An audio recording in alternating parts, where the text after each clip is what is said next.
Good evening, good night, good morning, wherever time zone you're in. You're tuning in to Chit Chat Chew Show, but it's an online podcast from 6 p.m. to 8 p.m. Eastern Time. But if you're in a different time zone, it'll be 5 to 7 with your co-host Uno and... I'm trying to work it out here. How y'all doing this evening?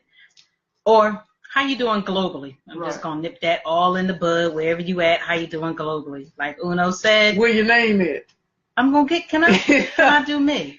Okay. You should have said the name first and then get to all that extra stuff. Can I say what I need to say before you don't try to micromanage me? Whatever. Okay. Anybody trying to micromanage you? Hello. Goodbye. Goodbye.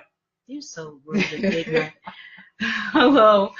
Globally around the world. I am the other co-host, Jade. Really? And I'm going to tune out because I chanted and did my ganyo earlier this morning. So Nam Yaho Renge Kyo. I'm not going to let this person on the opposite side of me get the best of me. So anywho, we want to welcome you. Let me see, because I need to get in. You have to get in. I want to get in. Shut up, for we got to show off on TV. Well, I'm trying to keep my energy level up. That's why I'm cutting up right now. Go ahead. I'm sorry. Okay. I'm tired. I had a long day at work. So. Yes, ditto. So, anyway, we're on 6 to 8 Eastern Time, wherever you're at. And hopefully you'll enjoy this show tonight. This is not about us. Stop. It's not. I'm sorry, guys. I apologize, y'all. Anyway, we got a pretty cool show tonight. We're going to get through it. We apologize in advance for starting a little bit late. So we're just going to dive right into it. But before we do all of the great topics that we have tonight, I just want to say, we have a show that's open this month for October the 23rd. Okay? We are looking to do some more awareness since this is the month of October. So if there is anyone out there that's interested in being a guest on our show on October 23rd, we have a opening from 6 to 7 and then from 7 to 8. We're looking for someone to speak on autism awareness. You could be a parent or someone that's close that has experience with dealing with autism, as well as Down syndrome awareness. So definitely I will reshare the post on my timeline and all the timelines. Reach out to us and let us know if you're interested. And then I'm going to make this announcement again before we end the podcast tonight. So absolutely. So the discussion for tonight will be about recent and current conspiracies. Or latest and current conspiracies. So we're speaking about a variety of topics. So we're going to botch it all into one. The first will be Charlie Murphy. Second will be Dick Gregory. Third will be Chester Bennington from the rock band Linkin Park. He is the lead singer of the rock band.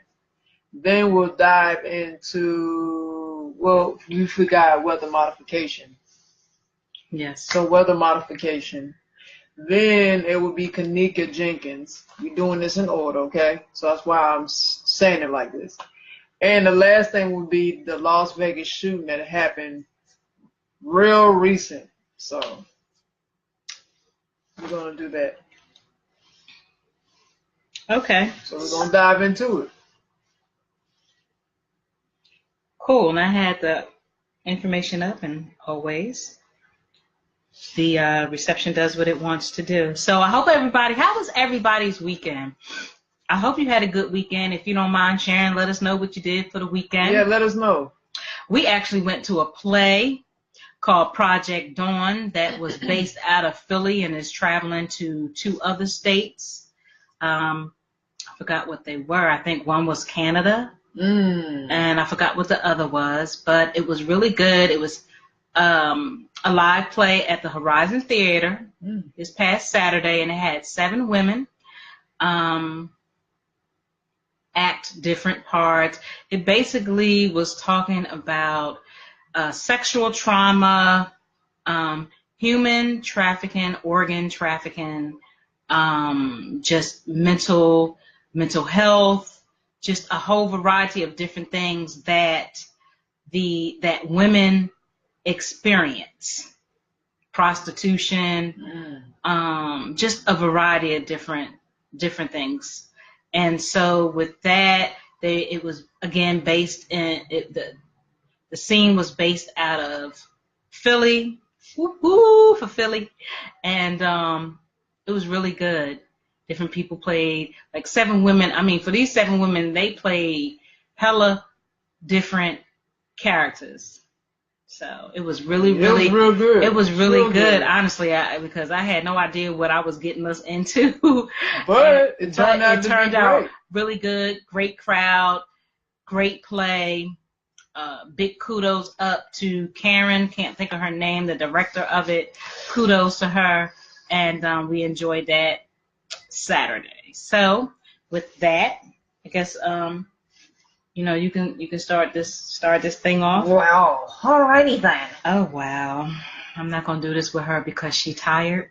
Yeah, I'm just trying to. Like I said, I'm just trying to keep my energy level up. I know we gonna get through it and we gonna work it out like we normally do. Okay, so I'm gonna pull up this file. This reception is so retarded at the moment. Okay, here we go. One more second here. Come on, magic. Thank you. All right. Well, I want to read this little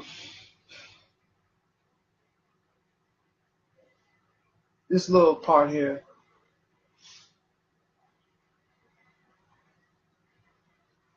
Yes, my phone is having a special moment. Okay, BET. We're going to click on BET. Celebrity news. All right, here we go. Some good tea I'm drinking. We're drinking tea, as you can see. Yes, some good peppermint and spearmint tea because it's raining. It's just a wet day in the A. Right. So, but I want to do a quick shout out. Hi, Heidi. Thank you for coming on. We appreciate you. Thank you. Hope you and the family are doing well. Thank you for joining us for whatever time that you can join us. We appreciate you. Absolutely, absolutely, absolutely. Please share our show if you don't mind. Thank you for the hearts that you're sending out to us. Yes, we appreciate it. We do mind. Okay. All right, here we go, y'all. Charlie Murphy, cause of death. Now, this is coming from coed.com. How did he die? So, Charlie Murphy, comedian and older brother of Eddie Murphy, passed away after a battle with leukemia Wednesday morning. He was 57. Now, according to TMZ, because they have a story about what happened. Okay, really phone. As I'm getting into the article, you want to bring up an ad. Wow. Okay. According to Charlie's manager,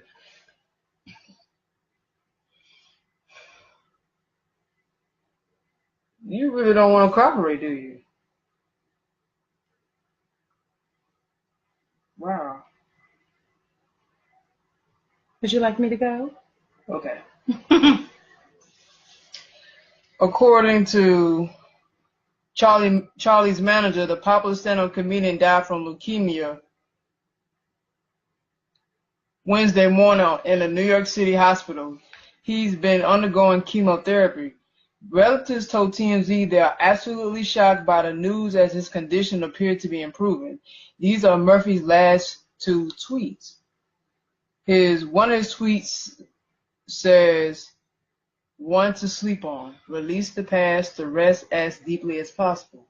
Then his second tweet, which is the last one, "Rise and grind. Wake up with the rising sun and seize the day." Many of his co-workers on Power weren't aware of his diagnosis as Murphy kept it very private.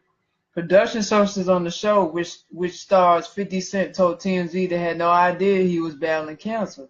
Charlie played a prison guard named Charlie on the show. TMZ reports that only very close friends and family members were made aware of Charlie's disease. Charlie famously appeared on Chappelle's Show in some of the show's most memorable sketches, including his hilarious stories about Rick James and Prince. Charlie also co-wrote several Eddie's movies, such as Norbit and Vampire in Brooklyn. He had notable roles in Are We There Yet?, The Boondocks, and Black Jesus. Recently, Charlie toured with comedians Cedric the Entertainer, Eddie Griffin, George Lopez, and D.L. Hughley on the comedy Get Down. His stand-up special, Charlie Murphy, I Will Not Apologize, premiered on Comedy Central in late February 2010. Murphy was born in Brooklyn, New York City. After serving 10 months in jail, Murphy enlisted in the Navy in 1978. He served for 6 years as a bowler technician and, served as a bowler technician. In 1983, shortly before his Navy discharge, Murphy saw a mushroom cloud over Beirut. Later, he learned that it was the after effects of the Beirut barracks bombing, which killed 307 people. Though he had small parts in movies and TV at the start of his entertainment career, his first major role came in 1993's CB4. He was married to Tisha Taylor Murphy from 1997 until her death from cervical cancer in 2009. She had reportedly been battling disease for 2 years. He opened up about her diagnosis in 2015, saying, "I came home and she's in the kids' room crying. That's when she told me cervical cancer. You don't really grasp it. When a person tells you they're going to die, you go crazy. You become a different person from the moment you hear those words. A young woman like that, don't drink, don't smoke, don't do drugs. I know people that's 90 who do all of that. She's a very organized woman. When she died, all the arrangements had been made. She made her own arrangements. They are survived by their 2 children, Ava and Xavier, and another child Murphy had from a previous relationship." So that's the story about his death. You want to add a story to that? I mean, gotta be honest, no, because my articles are pretty much saying the same things yours are saying. So, I mean, I think it's a shame. I mean, it's I'm a human being, so I do have a heart, and I think it's really sad that people are, when you lose your loved ones and things of that nature. I personally didn't know that he had that, so I'm sure to his family they are shocked how he lost, how he battled with leukemia and, I guess suddenly passed away. You just never know about when it's your time to transition. Mm-hmm. It could, go suddenly, or it can just kind of, I don't want, for a better word, linger on for a long time. And then he lost his wife to cervical cancer as well. So I'm sure he's very distraught about that, as well as his children. So my continued prayers above are going out to him and his family. Absolutely. Was there one I sent you about his wife? And she had some personal words and something. So giving you the heads up that the links will be posted. Yes. So that you can further read at your leisure if you choose to. And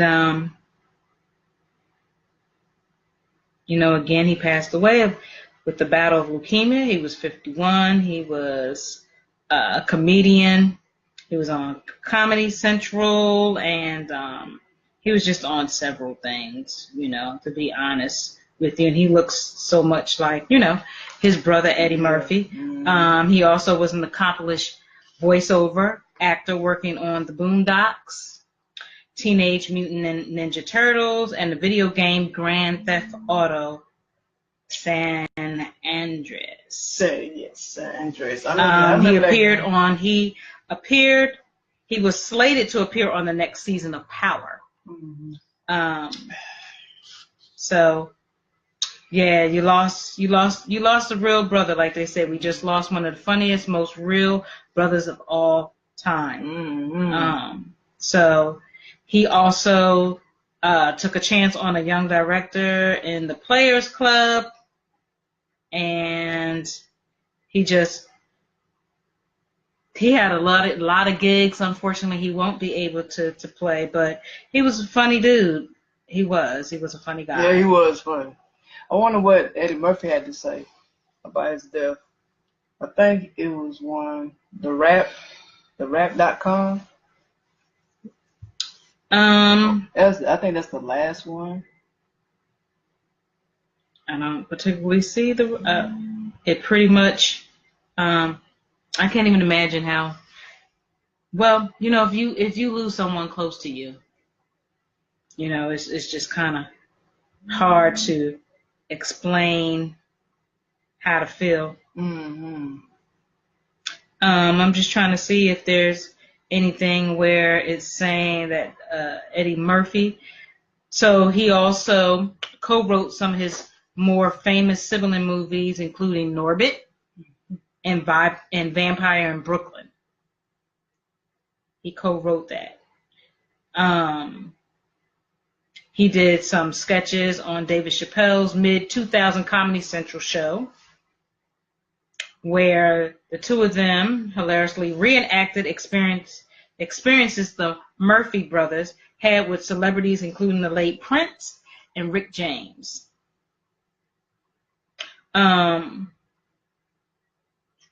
So I don't really see at this point where,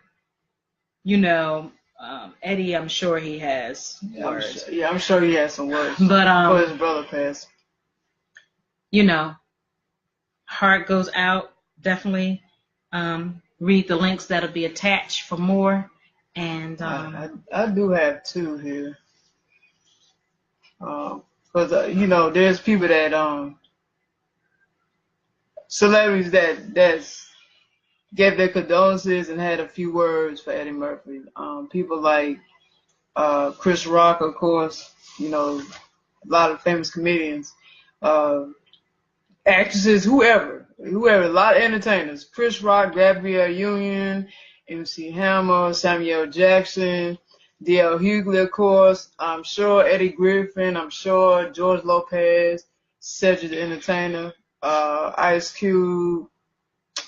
Let's see, Paul Mooney, of course, Russell Simmons, Questlove, your guy from Philly, Wendy Williams. My girl from Jersey, because she from Jersey. She ain't my girl, but Holly. She a Jersey girl. Holly Robinson Pete, Kevin Smith, Al Roker, Zendaya, David Allen Greer, Coco, Dane Cook, Monica. So many people that's send their condolences and had some wonderful words for Charlie Murphy. I do also have an article about that his death could be a conspiracy. I mean, if you look at it, I mean, it was so sudden, like one of those unexpected deaths that you just didn't see coming. I just thought it was strange. But that's just my opinion. I mean, I know there's a lot of rumors floating out there about this being a sacrifice. My question would be, who would it be to do that, and what would they gain from it? So there's an article here. It's called Common Sense Conspiracy. I'm going to read it. It says, the question is, Charlie Murphy dead at 57, latest Illuminati victim? The news that Eddie Murphy's brother Charlie Murphy passed away today is sure to spawn some conspiracy theories. While Charlie's not early as famous as his brother, he is still known for his hilarious moments on Dave Chappelle's comedy variety show. Actually, that is part of the Illuminati rumors. Charlie Murphy frequently shared comedic stories about encounters with famous people in his youth, and one of the most popular skits was with Prince. Prince also died at the age of 57 last year under a shroud of controversy. The word on this one is that Charlie had leukemia and had been battling for his life for years. We have no reason to really question that official story, but we will continue to keep an eye on things as more information becomes available. I mean, like I said, he's been battling leukemia for years, but as they said, Charlie was doing fine before he even passed. So if that's the case, then all of a sudden, why now he just passed away during that time? So you have to kind of wonder, and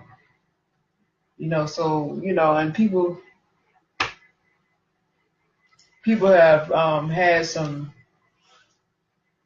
questionable thoughts about his death. It was just so sudden, and especially what's surrounding it is like, because I've seen Dave Chappelle's name come up surrounding his death, and it's crazy how, I like Dave Chappelle.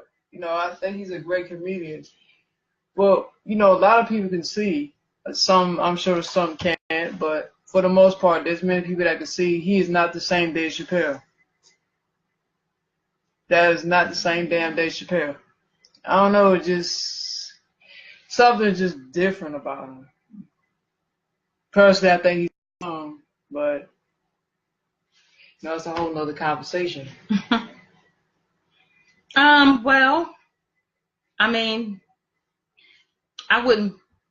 There are a limited amount of things that I'm shocked at, but there's more things that I'm not surprised at. So to say that, as far as the media saying it, you saying it, other people that say it, those that may not say it out loud, but they're thinking it, it could be a possibility. There's just so much going on in this world. He does seem to be different. A little different to me from the old Chappelle that I know. He took that sabbatical to go to Africa or whatever and work it out. And all of a sudden everything changed. All of a sudden things change. He's like kind of blowing back up, He's not so vocal like he used to. He's like he used to be. He's muscular now, and Dave Chappelle said he doesn't want to ever be muscular. He wasn't into being this swole guy. He liked the body he had. So it kind of lead. You're probably right. It could, lead. It could be something else. Don't know. Yeah, I believe it is. But like Jay said, he blew up. He came back and blew up, and he's out there again and doing a lot more things than he usually would do. So. Yeah, so definitely keep an eye, like the article just said, just kind of keep out and kind of keep update what's going on. Because if it's the case that it's a conspiracy, it's somebody close to him that got something to gain from it. And it's someone in that Hollywood. Mm-hmm. Someone in the Hollywood world got something to gain from that. Nobody else outside of that. Yeah, well, I guess everybody just stay tuned and we'll see, definitely. Hillary, thank you. Hillary Gooden, thank you for sharing our show. And hello and greetings to you as well from Chi-Town. Hillary from Chi-Town.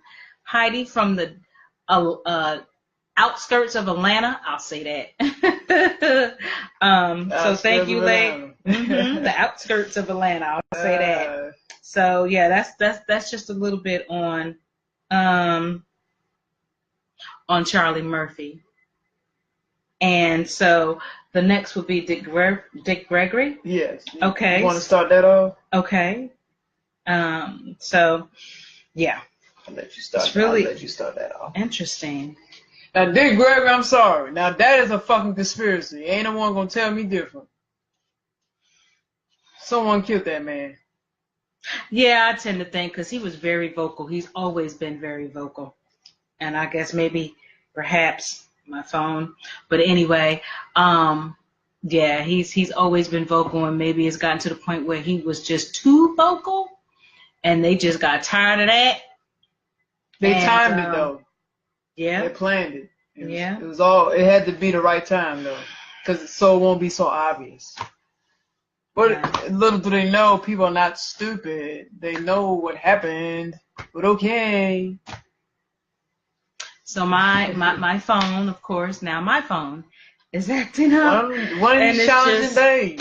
It is. It's one of those challenging days. I don't know. I just have to say, no hate, no shade, no disrespect, but they have the worst towers, in my opinion. They have the worst cell phone towers in Atlanta, especially when the weather is bad.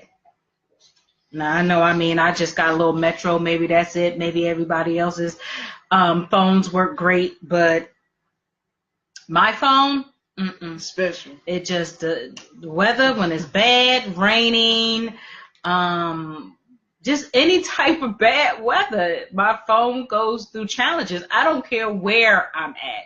It goes through challenges. So I'm hoping that this pulls up. If it does not, then I guess you will be going, because I cannot, as of right now, pull up anything, which is very sad. That is not doing it for me. But if you guys remember Dick Gregory, he was a icon, one of those icons, definitely a legend. He spoke on many different, spoke on some really deep stuff that people did not want to address of any color.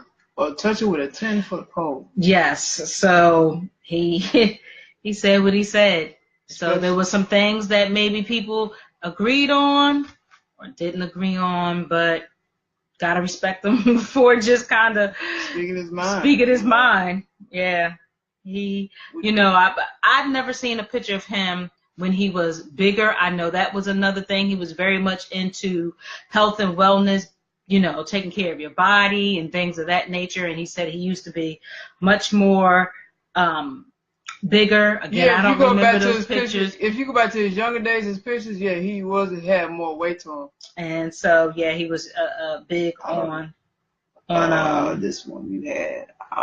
It was.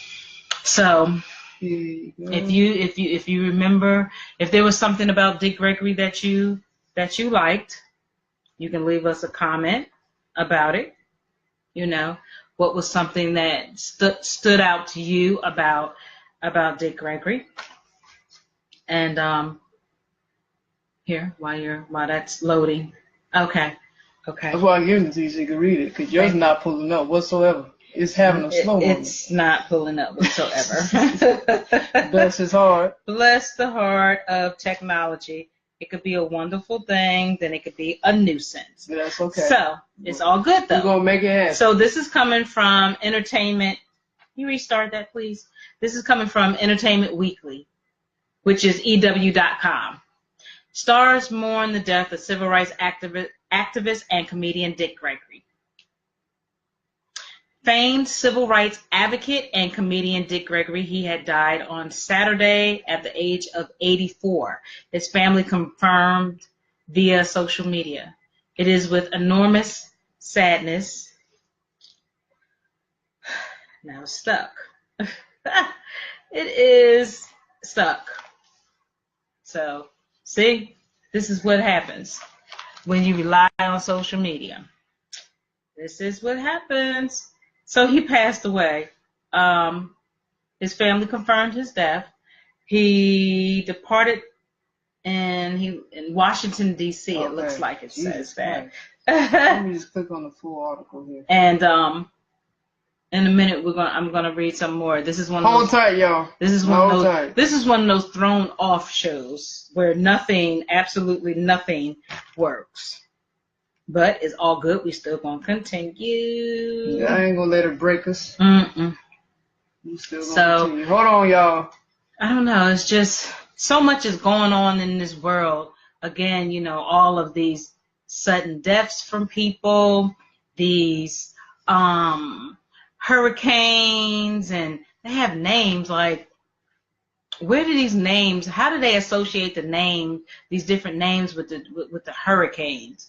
That's interesting That's to weird. me. I'm gonna restart my phone, guys, so that way it can be refreshed here. The weather modification, these islands and cities getting destroyed or severely, damaged, and like now it's tropical storm.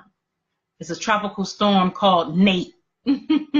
Which has went through Mississippi, by the way. Yes. And I think New Orleans, if I'm not mistaken, is supposed to be coming to New Orleans, as New Orleans need any more weather casualties right now.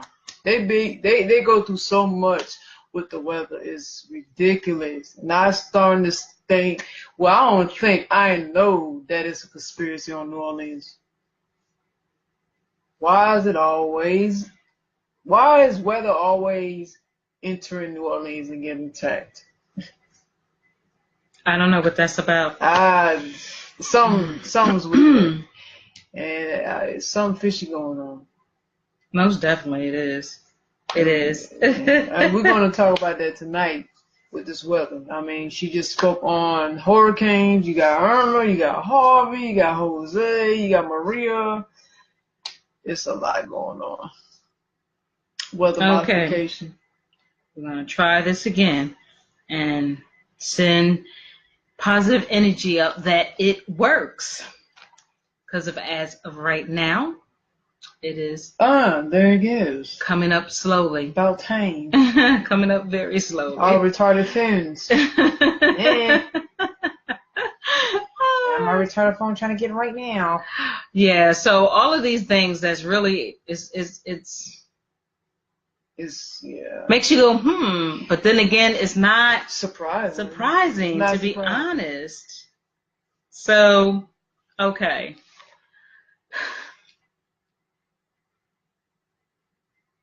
It's really a shame. You're just trying to load everything up on that page. That's what it is. So again, I just have to be patient and wait. Oh, man. Wow. Okay. All right. So it looks like it wants to do something. So again, I'm reading this article from Entertainment Weekly. The website is EW.com. And it's just saying, as we know, that he was a civil rights activist and comedian, Dick Gregory, who had passed away on that Saturday at the age of 84. His family confirmed it via the social media. It is with enormous sadness that the Gregory family confirms that their father, comedic legend and civil rights activist Dick Gregory, departed this earth tonight in Washington, D.C. The family appreciates the outpouring of support and love and respectfully asks for their privacy as they grieve during this very difficult time. Gregory's son, Christian, wrote. Okay. Christian added a lengthy obit and tribute to his father detailing his final days. He says, his son, Christian, I was probably 25 years old before I realized my father called many people champ. I was clearly paying attention, yet I never heard it other than when he was calling me. One of his finest gifts was the ability to make you sit up and pay attention. For a week, I watched my father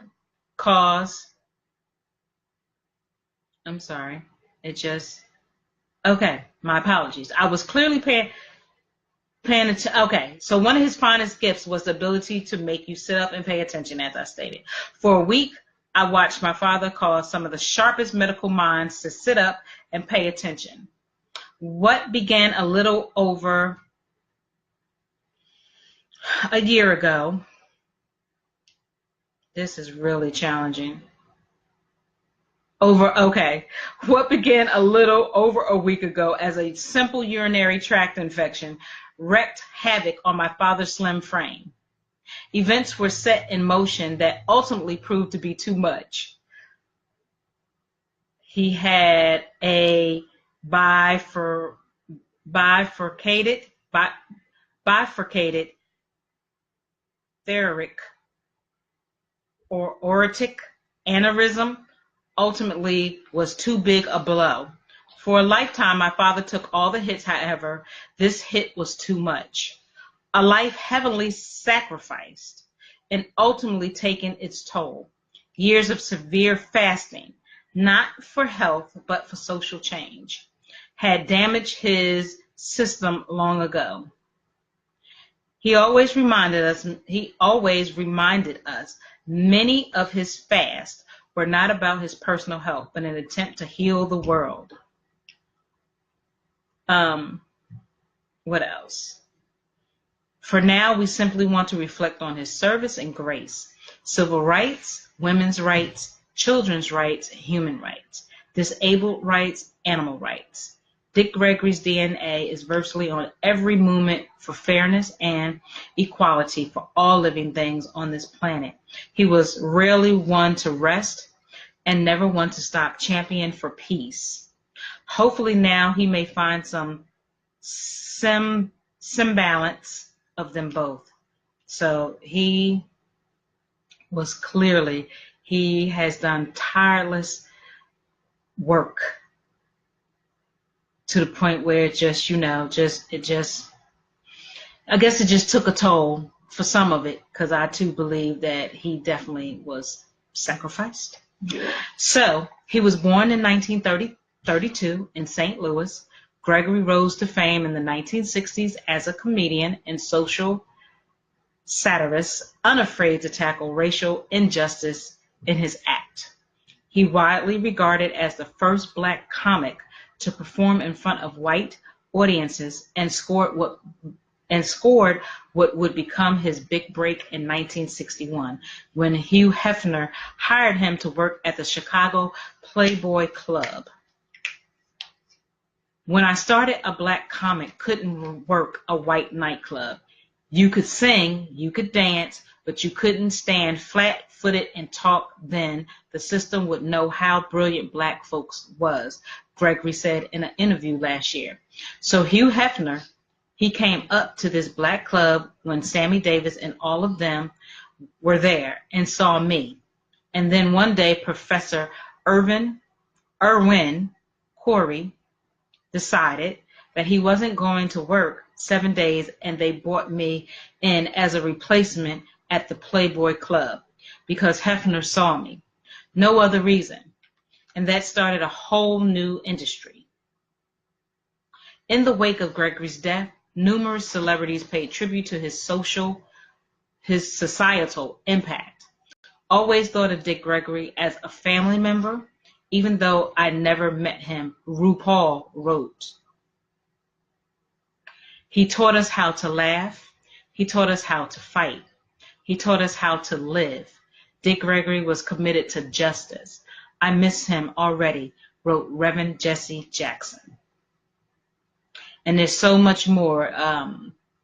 Whoopi Goldberg wrote, Dick Gregory, truth teller, make you fall on your face laughing, comedian, health man, before it was cool and crazy, expensive, unapologetic. Samuel L. Jackson wrote, rest in peace, Dick Gregory, a 5-star general in the war for human rights. Glad to have been your sphere. John Legend wrote, Dick Gregory lived an amazing revolutionary life, a groundbreaker in comedy and a voice for justice. Rest in peace. So there's just so many other individuals that left. Respect. He got paid a lot of respect from a lot of very well-known, people, and just in general. And if you pay attention, there's certain comedians that take a lot of his style too and put it in their sketches, mm-hmm. or when they're on stage doing their comedy. So you can see the influence in their work. So, but it's all out of love and respect for Dick Gregory. So I commend and I respect Dick Gregory. I might not agree with everything he said. Exactly, right. But a lot of stuff made sense. It made sense. He told the truth, kept it real. And there's things that I can understand and agree with. And I respect him for being who he was. And he spoke. He's a Libra too. Libra gang. Libra. Yeah, Libra season. Libra gang. Shout out to Dick Gregory. Yes, definitely. Peace and blessings up to wherever he's at in paradise. Wherever he is at, I'm happy that I send positive vibes and prayers that he has found his peace. Absolutely. That he has found his peace. Yes, like Uno, I myself may not have agreed on everything, but there is some things that I definitely stood for, that I was in agreement with him. I like the fact that he spoke his mind, and hey, whether you agreed with him or not, he still spoke it. He spoke on things that people in general, especially our black and browns in my community, were scared to talk about, as they are right now. But I just like that. I can respect a person for speaking their mind. I don't always have to agree with you, like you don't always have to agree with me. However, I can definitely vibe when somebody speaks their mind on something, speak on things that matter. You know what I'm saying? And don't always have to sweep it under the rug. You know, like, shh, be quiet, don't talk about that, because we don't want people to look at us, you know, in a different way. To hell with that. Like, but it needs to be publicly under a microscope, so that way we can see the faults of what we're doing openly, and we can figure out what can we do to change it. Right, because we're not going to all agree. We're going to agree to disagree, but if we can come to some type of middle or come to some type of balance where we can, the goal is to find a common ground. Elevate as a people, build right. as a people. Because we need to take accountability and responsibility for the things we do within our community and with ourselves. That's the only way we can grow. Right. So I respect Dick Gregory for telling the truth about a lot of things, even in the black community, of things that black people didn't want to hear. But hey, he didn't give a damn that he didn't gonna hear it anyway. So take it how you want to take it. And you know, I really commend him for that. So, but I will say, like Jay said, now, you know, I know he suffered with his illness, but at the same time, I still believe that something was done to him, though. You know, it was I want to say, they give you the predicted, story of what he was suffering with. You know, they ran with that, which is true. They ran with that, so to make it so seem, or make people, just assume or know or think that was what happened to him, when it's more to them. It's more to what happened to him. So they put a certain story out there. But other than that, yeah, it's a lot going on in the world. I do think it's a conspiracy. Just like I still think, well, I believe it is. I still believe that Charlie Murphy's death was a conspiracy too. Although he suffered leukemia, but I mean, if you think about it, Charlie Murphy, now just like we did a show about Prodigy, how many months ago back? That was a couple months back. Couple months back now. Okay, everybody knows he suffered with sickle cell. Okay, again, just like with Dick Gregory's illness, with prodigies that ran with what they already know about him being sick, that would set people's mind at ease. Okay, he suffered with sickle cell, he died from that. But with Charlie Murphy and Prodigy, now with Prodigy, okay, he was eating better, he was okay. Now, usually when his sickle cell starts to act up, of course, like Havoc said, he did have to go to the hospital when he performed at a concert. They had some event. It was in the daytime. He felt sick, so he had to go to the hospital. But he said it's a regular thing. He just think, okay, he just down right now, and he's in the hospital, but he's gonna, get his treatments, and boom, he's out of there. But that wasn't the case. So I mean, it's the same thing. Charles Murphy, he was doing all right. The next thing you know, he's gone. So, and then like I said, what Havoc was saying about Prodigy, he don't believe that was an accidental death or that was some natural death. Just like I don't believe Charles Murphy that was just an accidental or natural death. And I believe the same thing with Dick Gregory. I just feel like there's more surrounding their deaths because of the things, well, especially Prodigy and Dick Gregory, the things they spoke about. They was very open about the things that are going on in the world. Now, Charlie Murphy's case was more so sacrifice. Whoever's moving up. I mean, it could be, I can name 3 people in mind. I mean, it could be different reasons why would they benefit off. I mean, as far as to why they would benefit off his death. So yeah, it's just a lot, man. What I can say is, you just have to appreciate the time that you have here on Earth. You just never know what's your time to go. Do not waste your time on bullshit. You're here for a purpose. So you need to do all you can to be fulfilling whatever you're here for. Make the best of it. Just do what you need to do while you're here. Don't waste it. We're on borrowed time.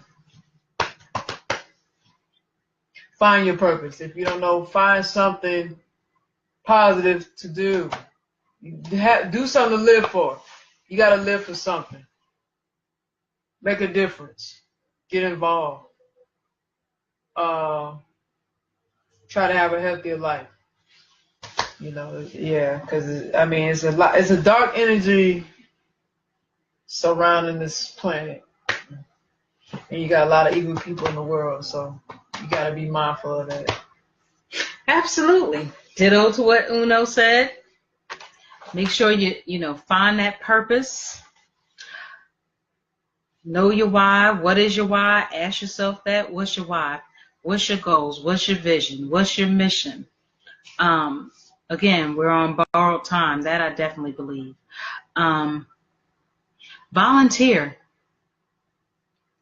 Be kind to others. I know that can be challenging.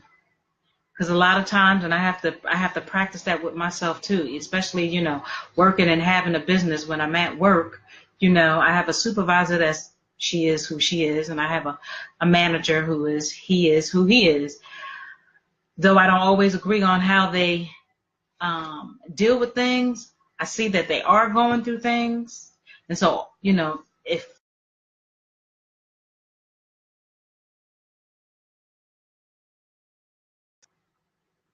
because I don't know what they're going through, even though I disagree on quite a few things. I'm sure the way they hit. We have to think outside of ourselves, when we say our prayers or chant, meditate, whatever, people do. So, yeah.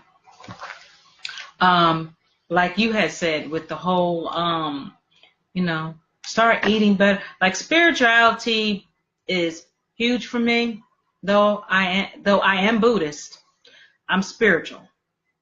I don't know if anybody would understand that, but I'm spiritual. I chant. I find what feeds my soul and apply it to my life, and I'm comfortable where I'm at. So if you're Christian, if you're whatever, Muslim, Buddhist, Jehovah's Witness, Wiccan, whatever or if you don't believe in nothing, you're atheist. Right. That's okay too. That's cool. No judgment zone over here. All I'm saying is do what's best for you and your life, and be the best person that you can be. Absolutely. So I do have you got another article? Mm-hmm. Oh, well, yeah, go ahead and read that. Sure. Or would you think it's best to read this first and then? Yeah, you can do that, and then I'll get into this. So yeah. Okay, from theguardian.com, they have a obituary on their website. So, one famous and often poached comedy routine of Dick Gregory's involved his experience in the U.S. South. I spent 20 years there one night, Gregory began. I walked into this restaurant and this waitress said, "We don't serve colored people here." And I said, "That's all right. I don't eat colored people. Bring me a whole fried chicken." The joke encapsulates the three careers pursued by Gregory, who has died aged 84. Comedian, political activist, and diet expert. That Gregory, like many who fought for social justice in the 1960s, wound up in later life selling himself in his new age lifestyle, should not detract from the impact he made as a comedian nor the energy he brought to his activism. It was Hugh Hefner, founder of Playboy, who in 1961 heard Gregory performing at a black club and hired him for the Playboy Club in Chicago, thus beginning his breakthrough to a mainstream white audience. Previously, black comedians had played to two distinct markets. They could be as free and risque as they liked with black audiences on the so-called Chitlin circuit, but had been confined to supporting roles of stereotypical characters for the larger white audience. Part of Gregory's success lay in timing. He fitted perfectly into the satire boom led by Mort Sahl. Gregory was sometimes called the Black Mort Sahl, though he preferred to think of Sahl as the white Dick Gregory. Styles more offbeat than traditional stand-up become popular, and Gregory's material was as sophisticated as, say, the quirky routines of Bob Newhart. He was sharp but could soften his edge too. Segregation is not all bad, he said.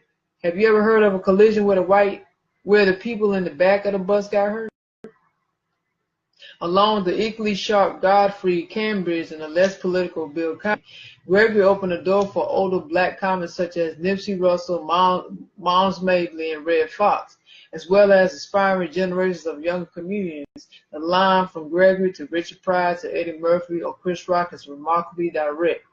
Born in St. Louis, Mississippi, Gregory was raised with his 5 siblings by his mother, Lucille, who worked long hours at menial jobs to support them after they were deserted by their father, President. He began developing his comic skills to defuse bullies while working odd jobs to help his mother. A good student, he took up athletics because of the hot showers offered after practice. Gregory became a talented enough runner to get a scholarship to Southern Illinois University.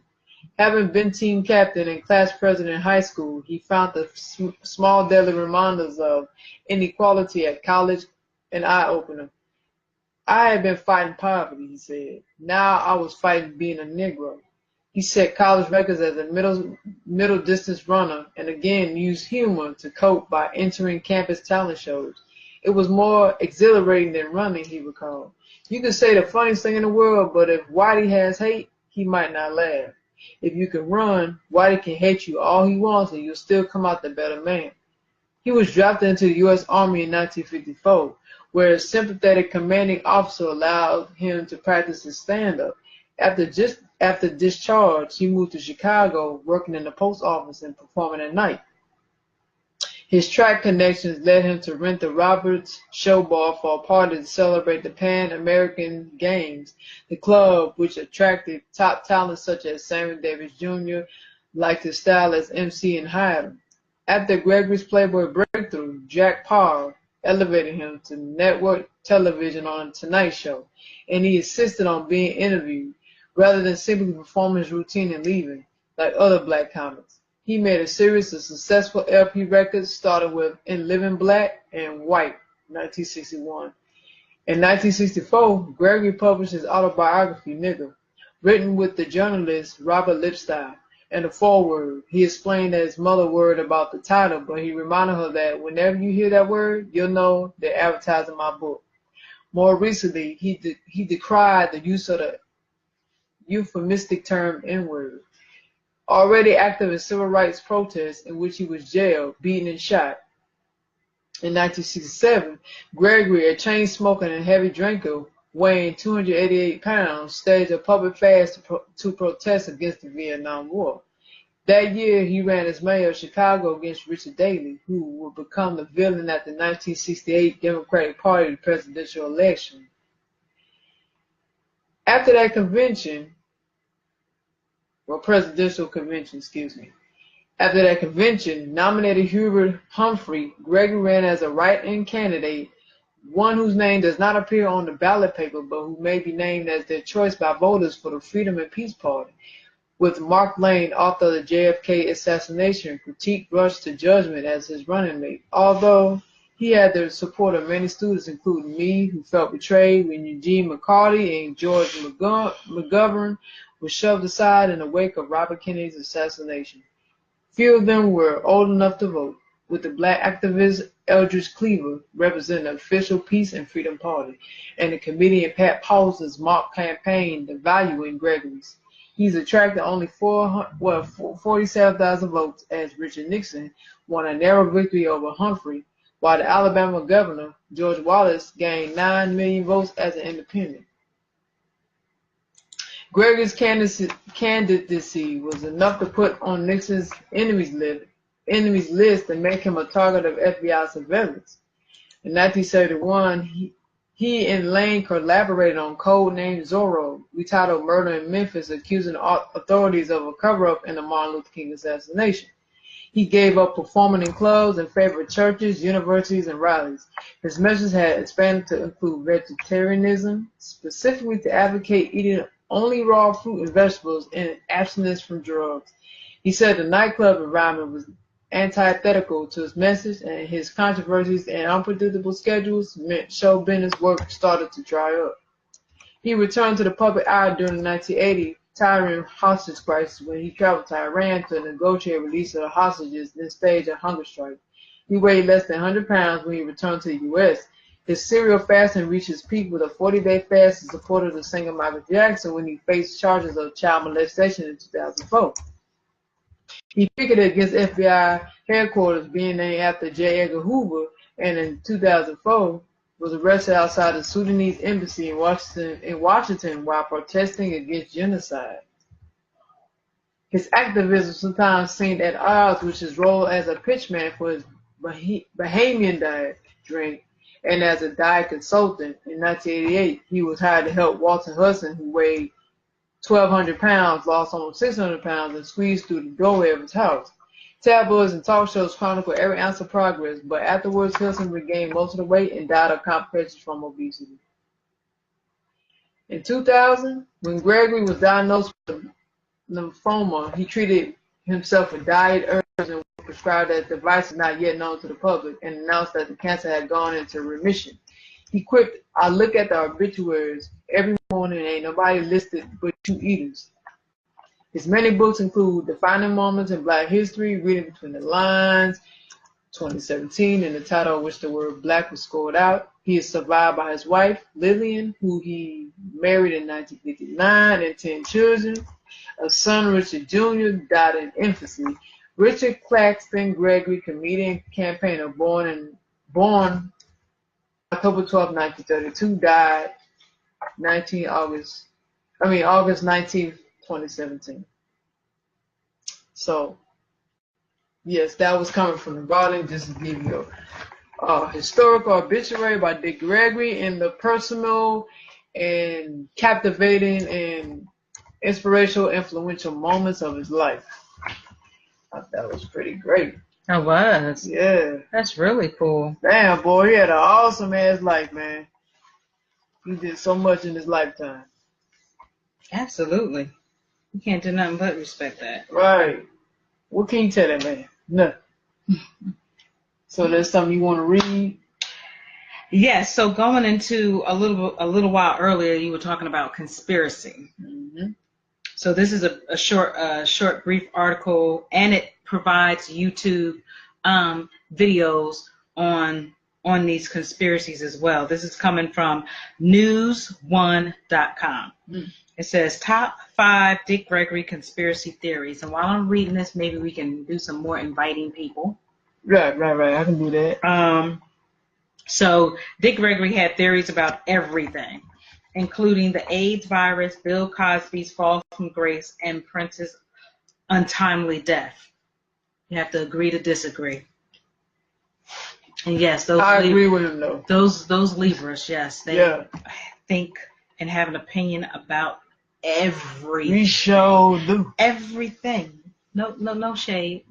Ain't no shade, but it's the truth. But it's the truth. So, his thoughts on Prince. There was nothing accidental about Prince's drug overdose at his Paisley Park home on April 21st, 2016, Gregory says. He was actually killed for confronting music industry executives. It's a game, he said, in response to questions about how the artist died. So he has, like I said, a video on that you can, it says Dick Gregory, They Killed Prince, and it's on YouTube. And you can click on this news1.com article and further read that. And then he's talking about the Illuminati. While the mysterious group, which is usually the mother of all conspiracy theories, but Gregory had no use for it during a 2015 interview saying, and I quote, "If you know about it, it's not real. It's BS. The real things that come most black folks don't know about. Black folks who can't read or write know about the Illuminati. It's like the Bowley, you know, the elite, black secret society." Oh, you talking about Bolay? Black Bolay, yeah. The black Bolay. Mm-hmm. The elite black secret society. Tell me what businesses they own. What companies do they own? Y'all sitting around talking about the boule. What goes behind that? It's the stuff they put out, man. It's a game. And again, he has a YouTube video on the Illuminati football and fame. Patented to cure HIV/AIDS. Hey, Bree. Thanks for coming on. Appreciate you. Well wishes to you. But I couldn't tag nobody. During a YouTube interview in September 2016, Gregory said the HIV/AIDS virus was not passed from chimpanzees to mankind, but was probably knowingly developed by doctors and scientists working for the U.S. government. Dr. Robert Gallo filed a U.S. patent application for his invention, the AIDS HIV virus. The patent number, he has it on here. You can do the research, people. The patent number is 464773. Again, the patent number is 464773. I'm just a messenger, okay? Me, Jade, just a messenger. Details of which can be found at the U.S. Patent Official, which can be found at the U.S. Patent Office website. He says, watch. So he has a YouTube on that, okay, about AIDS and HIV. Michael Jackson, he's speaking on. Gregory was one of the pop star's confidants. In the days before Jackson's untimely death in June of 2009, he reportedly sent for Gregory to sit by his bedside out of fear that someone was trying to kill him. In 2016, YouTube interview below, Gregory says Jackson's estate owned a nearly half of Sony ATV, which made him a target of greedy executives who wanted to overtake his ownership stake, which is why he was killed. Quote from Gregory.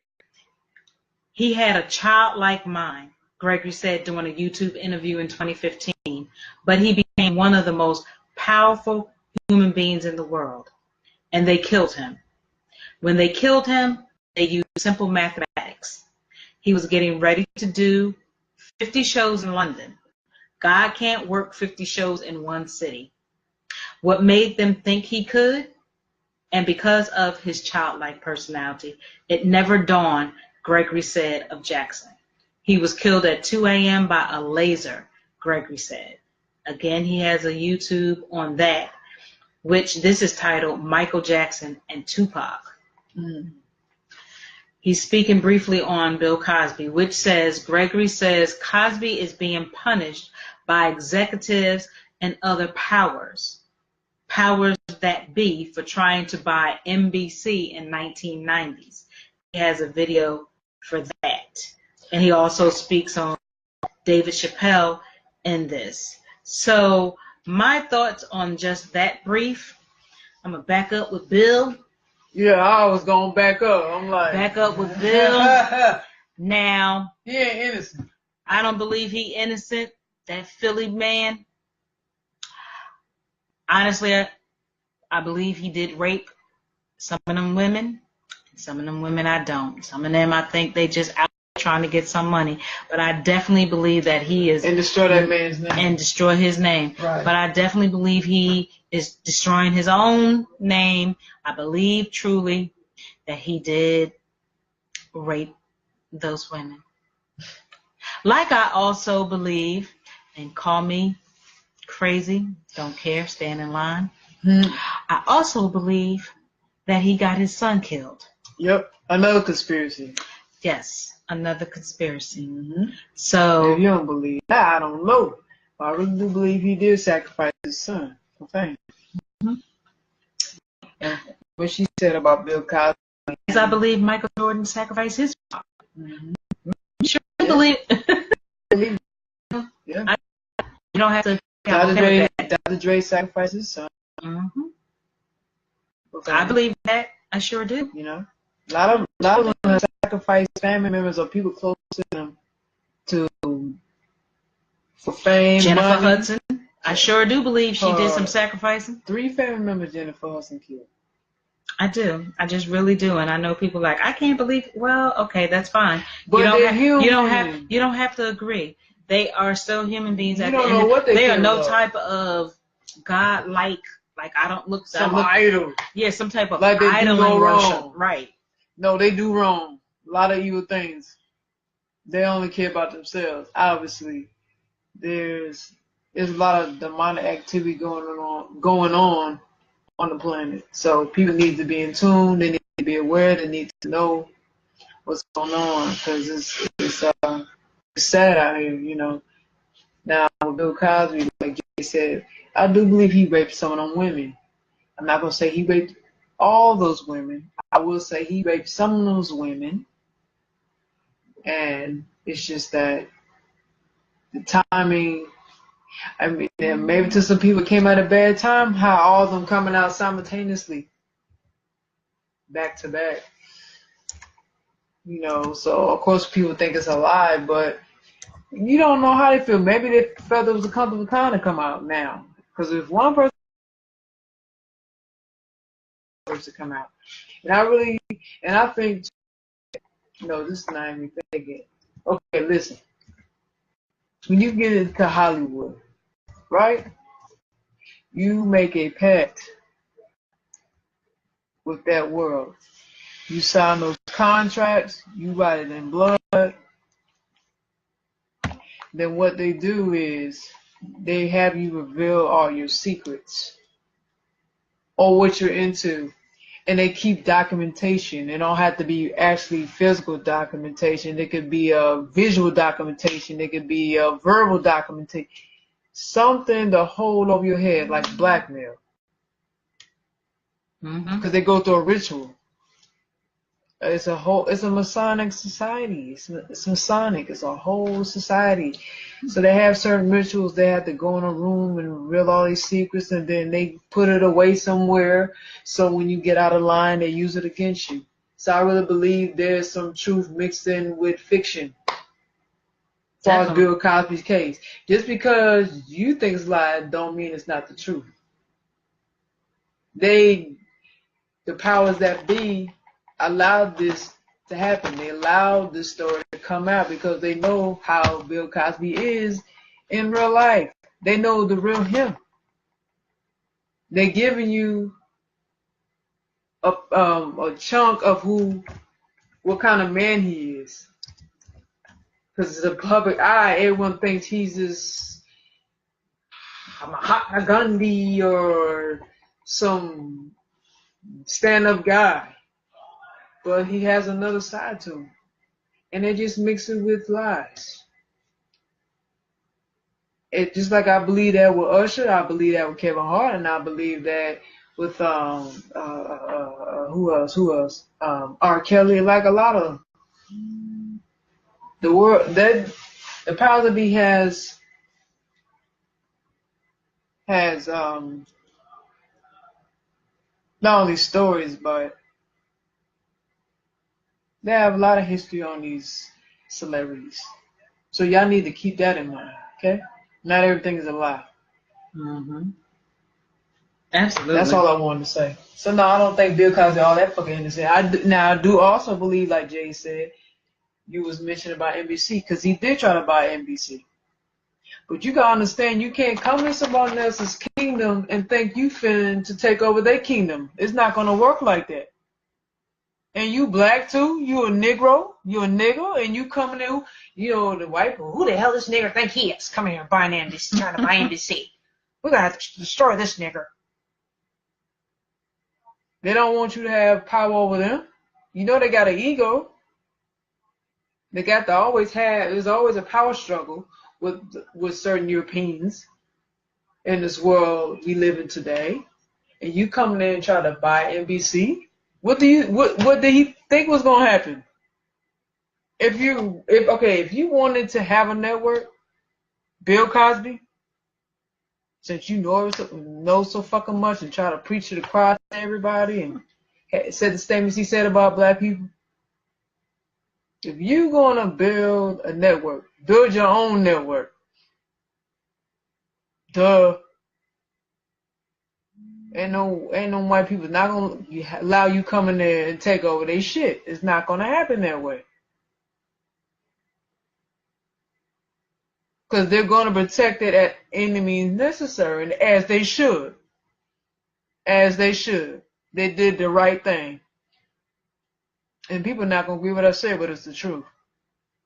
If it's something that's beneficial to their people, they're gonna protect that. It's called survival, and I get it. With any race, it's all about survival. They stood together for survival. Whether white, Asian, East Indian, Latin, they all stood together, but it's all for survival. They for their people first. The white people are going to put themselves first, as they should. And Bill Cosby should have done the same thing. He should have got with some other rich entertainers, black entertainers, and created a network. And you don't never come in there and try to take over nothing. That's not yours. Wasn't yours in the first place. But okay, I'm done. Continue on now. I was gonna let you go, but no, I'm good.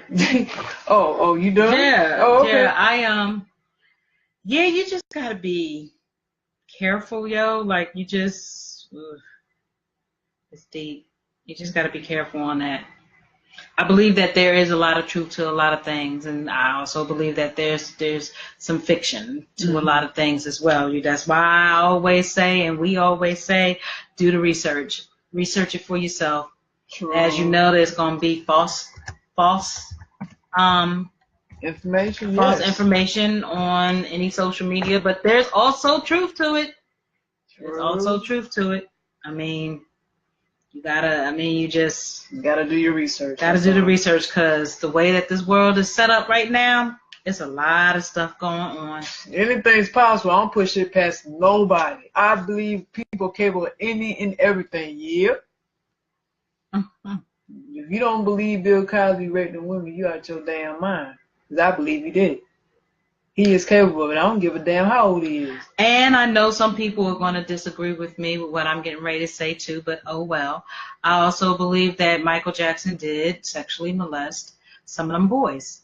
That's your opinion. That's your opinion. Just unfortunately, it can be a continuous cycle, not with everybody, but there are those that I feel that when they've been victim themselves of sexual molestation or sexual trauma, unfortunately and sadly, it repeats itself. And that person that got sexually traumatized They perform that on somebody else. Right. It's a cycle, like you said. That's true. And again, it's not everybody. I'm not saying that. No one's bashing Michael Jackson. But I just that's my thoughts on. We have to look at real life, though. I look at it from technicality of it. From every angle. Have been sexually traumatized myself. Never victimizing anybody else. Let me clear that up right now. However, I've been in several groups and therapy sessions where I've heard some really confidential stuff, and things happen. Things happen. True. So, is it right? No, but for some, it happens. They act out. Yeah. And they do the same thing that was done to them. And they think that's okay. They think nothing is wrong with that. Yeah, I have to agree with you. I to an extent, I do believe he did that to them children. I don't know, just paying off people to just kind of shut them up for them, for them not to say anything else past what they may have already said. It does kind of make you look suspect. Like, come on, why you gotta keep giving someone a now? It's not like it was one child. I can understand if it was one. Believe that, but come on, child after child after child giving hush money, and it's not like this is not a secret. Because in Hollywood, there's been people who's in that world that's giving their personal accounts of what they've seen or have encountered when they was around him and said what he's done. So they lying now, and they're inside the world, so they're lying. And just like a lot of these men, these male celebrities that say, "Oh, you would never catch me in a dress. I'm too masculine for doing anything. I will never, stoop down or sell my soul and do all that." But then you start seeing Kevin Hart, Saturday Night Live, he wore a dress. Taye Diggs and so many others. Oh my God, I want to talk about that. Taye Diggs looks so fucking. Oh my God! So he many. Hot ass. Shoot, who the Medea? Perry. Tyler Perry. Well, that's typical. I can see that coming from him though. All the famous, pretty much a lot of the comedians have wore dresses. I don't care if it's Eddie Murphy, Martin Lawrence. Martin Lawrence. Chappelle, eventually he did. What's the other one that's Jamie Foxx? A lot of them. I'm masculine. I'm not going to ever stoop down and do anything like that. Then you catch them. Even Wesley Snipes. Ben Raines. Ben Raines. Patrick Swayze. It's not just it ain't just black men. It's white men. It's all it feminizing men. Period. But specifically speaking about black men, as if we need that right now in our community. We need a lot of strong brothers with all this feminization going on. It's ridiculous. And to eat, I'm just saying. I'm gay myself, but that does not mean I don't want to see strong black men. Right, and to each your own. To each its own. There's not a judgment, but if you look at the media and you hear these different stories, you could do what you want, but it's just it's funny and sad at the same time. How you talking sounds good, but then you come out and it's something totally different. So no to people who think we're gay bashing, and let them be free. They can be as expressive as they want. We're not talking about this is the thing. We're not talking about that right now. We're not talking about someone being gay. This had nothing to do with the conversation. We're talking about the masculinity of the man. It has nothing to. That doesn't correlate with LGBTQ or gay bashing. It'd be one thing if we said, "Oh my God, Kevin Hart looked like a gas bitch," or "Oh my God." With that little purple dress he had on. Right. Oh, girl, that thing was horrible. We just saying, we're just speaking what's obvious, the reality of what is being done to black men. They are targeted. It's a spiritual battle going on. in this world between good and evil. And so, yes, they're being targeted. We're just saying that with the entertainers we just named, we're telling you what they want just to be famous and be successful and have money. But at the same time, they're degrading themselves and they're disrespecting themselves. And it makes them less of a man doing that. That's all we're saying. It just doesn't look right. I'm sorry. I don't give a fuck how you goddamn take it. You know I don't give a shit. That's why I don't really talk about, like I don't really post those pictures of famous guys on my page no more. Like, I think the last one I did was Jaden Smith, I believe, or was it Pharrell? They had on very suspect clothes. And I said, I gave my opinion, really how I felt, actually. And people was up in arms about what I said. But want to throw who I am in my face, like I don't know I'm fucking gay. Duh. What does that have to do with the picture that we're looking at? It just don't look right. That's all I'm saying.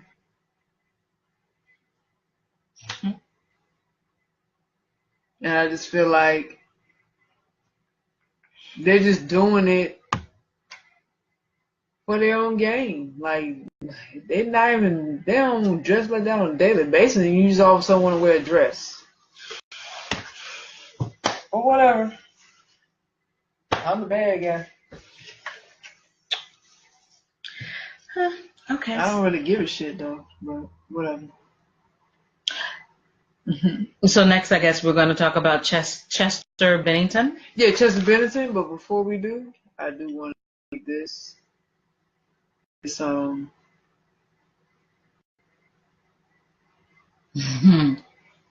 It's called. No, you wanted to say something? No.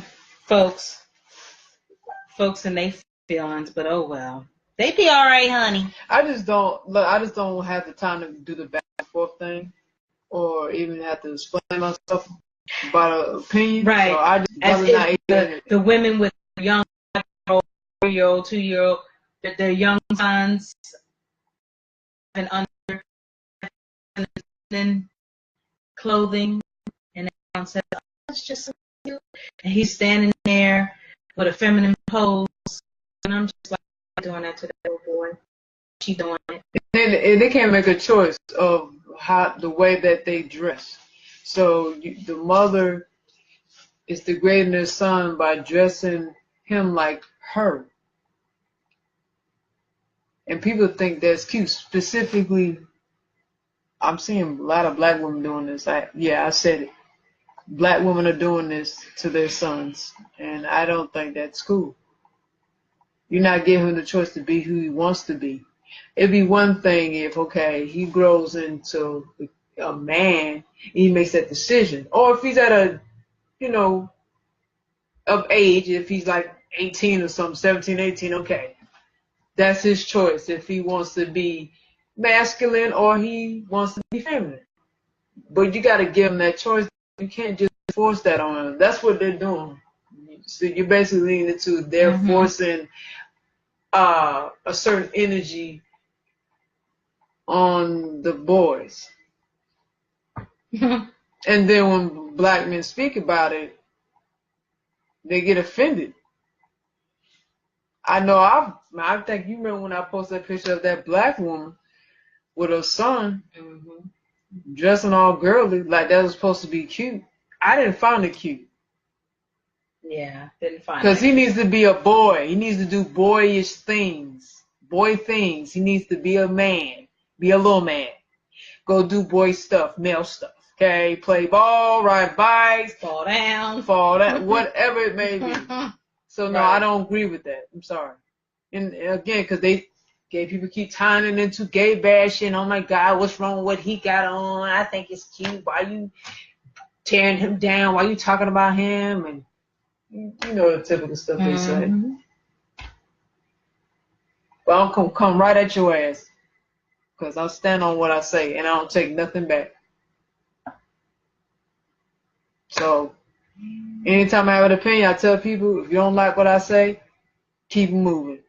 Unfriend me, block me, I don't give a damn what you do.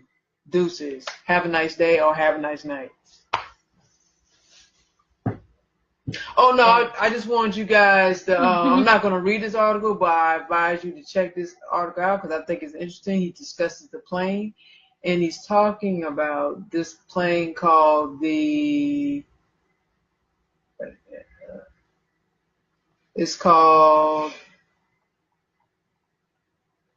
the MH370, okay? It's on blackamericaweb.com. So I advise you guys to check it out. It's an interesting article. And again, because see, with Dick Gregory speaking on a lot of conspiracies and giving you real interesting stuff that opens your mind, and he's giving a message to the masses and enlightening the masses about what's going on in the world. Yeah, he had to go. To the big guys, he had to go. So yeah, I do believe it was conspiracy on his life. And I just wanted to put that out there, guys. So we're going to move to the next thing, which Jay said, Chester Bennington of the rock group Linkin Park.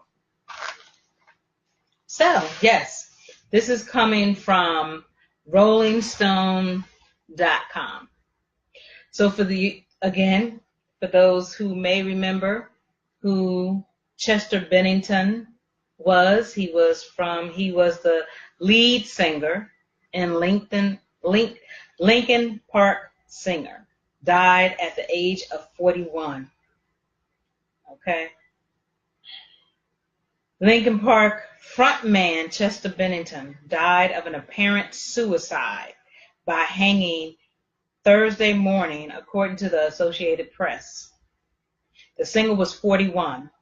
A representative confirmed the singer's death to Rolling Stone. Shortly after 9 a.m. this morning, we were notified by law enforcement of a death in Palos Verdes Estates. Brian Ellis, Chief of Operations for the Los Angeles County Department of Medical Examiner, tells Rolling Stone, "We responded to the scene and unfortunately confirmed that Mr. Chester Bennington was deceased at the scene." Ellis added that the coroner's department is currently conducting a deaths investigation with more information set for Thursday afternoon.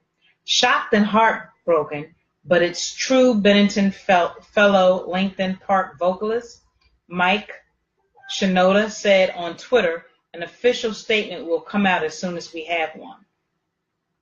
Bennington's many fans, peers, and collaborators in music and entertainment offered their condolences and shared their memories of the singer on social media, including Rihanna, Hayley Williams of Paramore, Chance the Rapper, Dwayne "The Rock" Johnson, Ron Adams, Pusha T, and Jimmy Kimmel. Others such as Thursday's Geoff Rickley and Best Coast Bethany Cosentino took the opportunity to speak out about the importance of addressing mental health issues as well. Chester Bennington was an artist of extraordinary talent and charisma and a human being with a huge heart and a caring soul, Warner Brothers Records CEO Cameron Strange said in a statement. Our thoughts and prayers are with his beautiful family, his bandmates, and his many friends. All of us at WBR join with millions of grieving fans around the world in saying we love you, Chester, and you will be forever missed. Bennington's screamed and emotional vocals provided a gritty counterpoint to co-frontman Mike Shinoda's raps on the group's new metal hits like In the End and One Step Closer. He sang the poppy melodies on the band's recent hit Heavy, which featured singer Kiera and reached number 2 on Billboard's Hot Rock Songs chart and number 11 on the Top 40. In addition to working with Linkin Park, he also fronted Stone Temple Pilots between 2013 and 2015, and the side project Dead by Sunrise and supergroup Kings of Chaos. They have a video too with that. Bennington was born March 20th, 1976 in Phoenix, the son of a police officer. He had a rough childhood and was molested and beaten up by an older friend beginning around age 7. It destroyed my self-confidence, he told Metal Hammer. Like most people, I was too afraid to say anything. I didn't want people to think I was gay or that I was lying. It was a horrible experience. When he was 11, his parents divorced, and he was forced to live with his father. He eventually discovered drugs, taking opium, amphetamines, marijuana, and cocaine alongside alcohol. I was on 11 hits of acid a day, he told the magazine in 2016. I dropped so much acid, I'm surprised I can still speak. I smoke a bunch of crack, do a bit of meth, and just sat there and freaked out. Then I smoked opium to come down. I weighed 110 pounds. My mom said I looked like I stepped out of Auschwitz. So I used pot to get off drugs. Every time I get a craving, I smoke pot. After a gang broke into a friend's house where he was getting high and pistol whipped his friends, he ditched drugs in 1992, though addiction would creep back into his life later. He subsequently moved to Los Angeles, where he auditioned for the band that would become Linkin Park.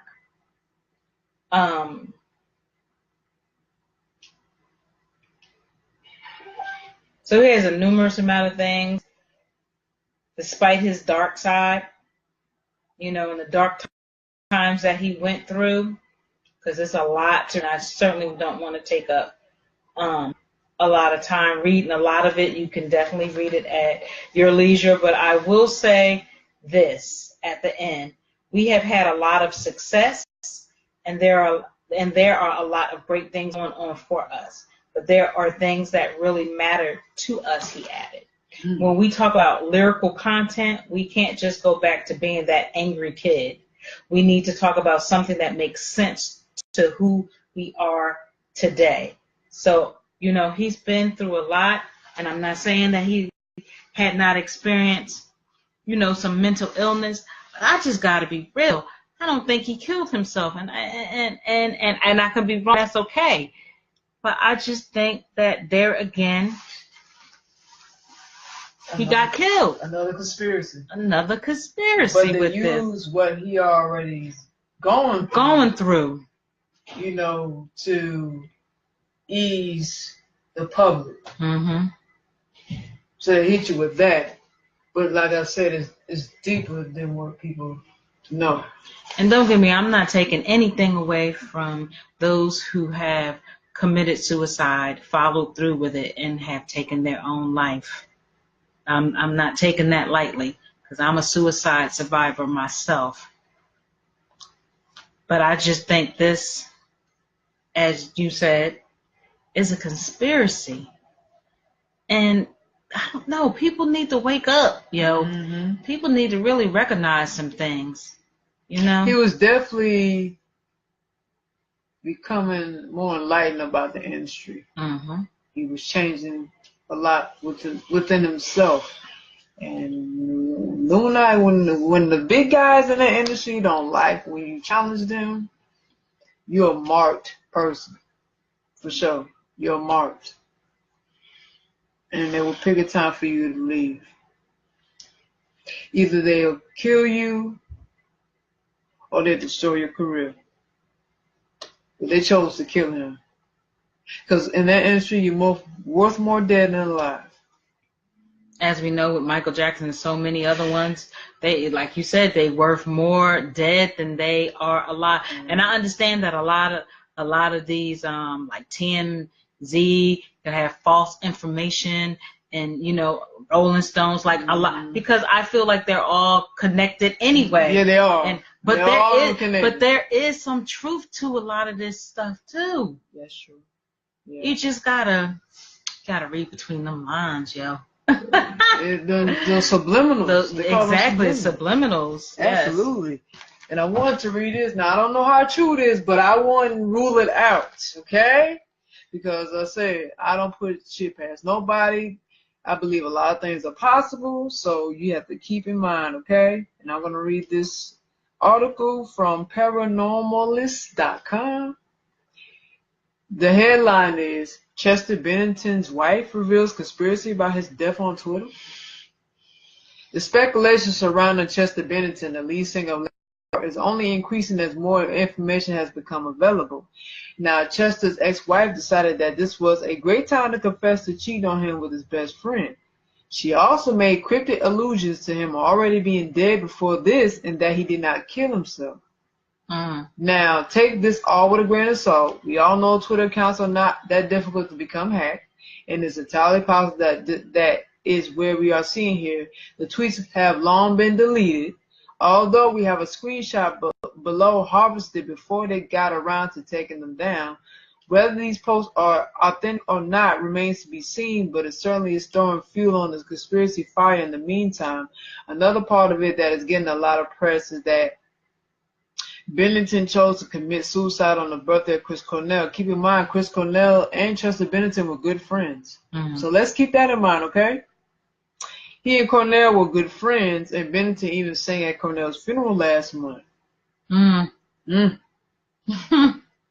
Is this some sort of Illuminati symbolism, or could it be that Bennington was so depressed about the loss of his friend that he decided to take his own life? It could be a combination of both. I'm sure he thought of taking his life, but at the same time, upon him wanting to take his life, Illuminati probably beat him to it and probably killed him off, just like they did Chris Cornell. So, what do you think? As we continue to monitor this developing story, we encourage debate in the comments below, and this is on the website called paranormalist.com, and I will post all these sites up. Even the one if you check the show Sunday, I will post those links up too. Just bear with me, okay? Because I'm trying to balance a lot in life, and I'm trying to keep up with everything, but it's going to be posted as soon as possible. So just bear with me. Yes. So what is your thoughts on that? I mean, it probably could be a combination of things. Like a combination of things, and some things is being revealed to you, but you're not just paying attention to it. Cryptic messages. So it could go either way about it. Marilyn Manson, he speaks on it too. This is from alternativenation.net. He reacts to Chester Bennington's death with Kurt Cobain conspiracy theory. I know you may be like, ooh, Marilyn Manson, but listen, he's not stupid by far. He's satanic too, just so you guys know. And he definitely does not deny that. He embraces it. He's very open about his practices, okay? So he said, I met him. I wasn't friends with him. When it comes to that, I've told everyone. And this came after Kurt Cobain, because in my opinion, I don't really want to come to a conclusion about Kurt Cobain's death, but I just told everyone around me, if you see me and I'm dead, and a lot of people around me are dead, then it was not a suicide. Even in my will, I put that I want explosives in my coffin so that everyone at my funeral gets blown up. Okay, Marilyn. He crazy. He is. He's from Philly, ain't he? He might. I think he's from Philly. I saw that in the. Yeah, I did some research on that crazy motherfucker. I think he's from Philly. Trying to see what else he didn't really have a lot to say. It was a short article, but he just goes off to another conversation that has nothing to say. But, just You can further read. You can further read this from alternativenation.net. You know. So definitely, yeah, read that. Again, all these will be posted for you to read. It's just, yeah, just can't say it enough. Do your research on everything, you know your pros and your cons to it. Don't just always take it for face value. Definitely know your pros and cons on it. So that's what I had to say about that one. Absolutely. Yeah, it's definitely pros and cons. You gotta weigh it out though, man. Seek your own truth. Mm-hmm. You have your own understanding of it. Mm-hmm. You know, third eye open. Stay aware of what's going on. Okay? Excuse me. Yes. There's a website now. I mean, it's a popular website. It's a known popular website called Reddit.com. Reddit, which is a great informal website that I check out from time to time. They have a lot of, interesting stuff on here. But they speak about Chris Cornell and Chester Bennington. But the headline is their names and they ask who's next. Okay, it's a short article here, but they have links within the article that you guys should check out and read, because I'm not going to read all that, but at your leisure, please do read. It says, so recently frontman Chris Cornell was suicided. Now, there's a link under that, so click on it and find that out. Today, his close friend Chester Bennington of Lincoln Park also died. The article says suicide, quote unquote, suicide. But it also says there are no details on his death. That sounds fishy. You have no details on death, but yet they can track down one of our black people on the street and beat them up and take them to jail. They can find our ass, but can't find no details on his death, on Chester Bennington's death. Okay, they have a link under that, so you should check that out. From TMZ.com, Chester was very close with Chris Cornell. This is a very key information. I want y'all to listen to this. This is probably the reason why they're dead. Okay, listen. Chester was very close with Chris Cornell, who himself committed suicide by hanging in May. Today would have been Cornell's 53rd birthday. Chester wrote an open letter to Chris on the day of Chris' suicide. They knew about Pizzagate. They knew about Pizzagate. Mm-hmm. For what I saw, Chris Cornell saw one of his famous friends in a black book. And discovered what was going on. Chris Cornell, yeah, make you go, Touching my pearls. my pearls. But it's real shit though, man. Right. Chris Cornell and wife ran an organization for child abuse victims. Okay. And there's a link coming after that sentence. I advise you to click on that and read further on about Pizzagate. And Detroit News investigates Chris Cornell's conspiracy on his life. But Chris and Vicky Cornell Foundation for Neglected Children was killed because he was about to expose the identities of Pizzagate pedophiles named in the Black Book.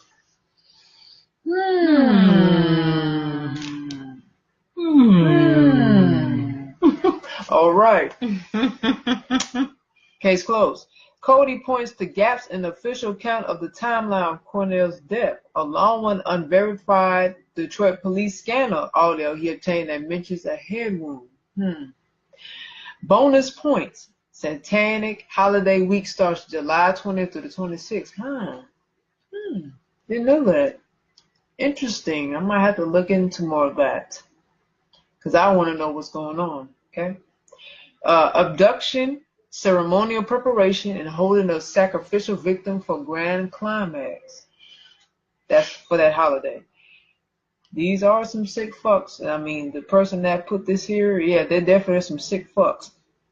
And yeah, he said they're killing artists or whoever, killing artists who think they're going to get wise about all the information they're exposed to as celebrities. And they have a comment session where people give their feelings and opinions about Chris Cornell and Chester Bennington. I thought this was an interesting little article. It wasn't long, so yeah. What is your thoughts on that? That said a mouthful just in that one small article.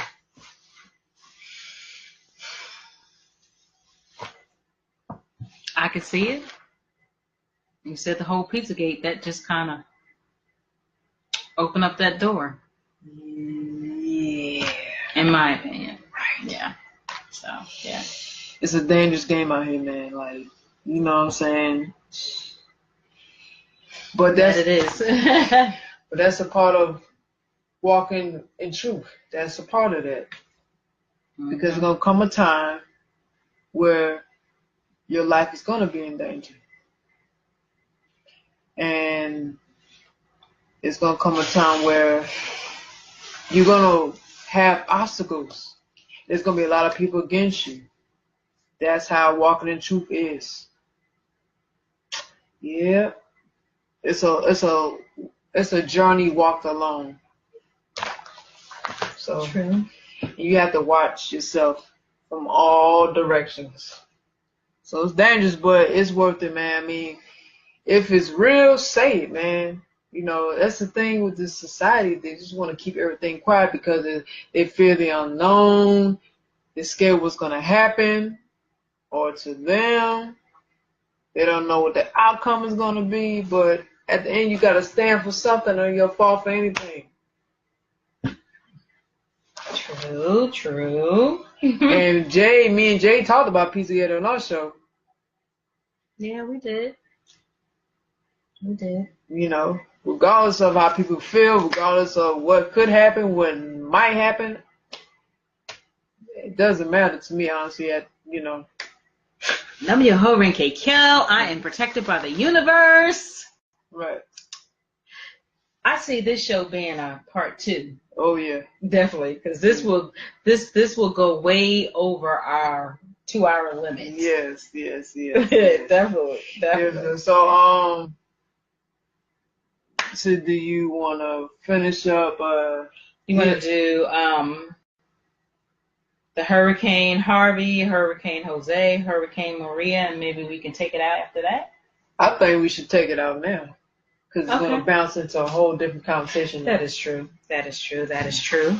So, yes, we have so much to talk about. We have so much more topics to talk about. The hurricanes, or the Maria, the Jose, the Irma, Kenneka Jenkins, the suspects, and all of that. And anyone that was at the party, right? You know, they all suspects to me, or whatever. Yes. And then talk about the current Las Vegas shooting and things of that nature. That definitely was a conspiracy, in my opinion. I don't believe that man did really any of that. I just don't have to do any further research. So that's going to be another show in itself. But we just, definitely want to touch base on this. We realized that we started a little bit later, but that's okay. We got through some things, even being tired and all of that good stuff like we always do, because we work. Yeah. Obtain a job. We get it in even though we work. Right. And then have this business to take care of. So we appreciate everybody that did come on. We appreciate those that's going to watch the replay. As you know, we are who we are. We stand in our truth. Mm-hmm. You like it, we love it.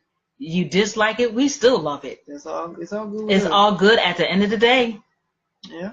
So again, I wanted to, like I did in the beginning, for our October 23rd show, we have an open time slot for 6 to 7, as well as 7 to 8. What we're looking for is we're doing 2 different awareness on that particular show as well. We would prefer. So if you or you know someone who can be a guest and speak on Autism Awareness Month, as well as Down Syndrome Awareness Month, we really would appreciate it. I'm going to reshare the post that I have up here. I'm going to reshare it. You can either in the comment box leave me a message. You can email us through our business email, which is chitchatchew_show chitchatchew@yahoo.com. Again, that's chitchatchew_show@yahoo.com. If you would like to be a guest on that particular show, as well as a future guest for our show.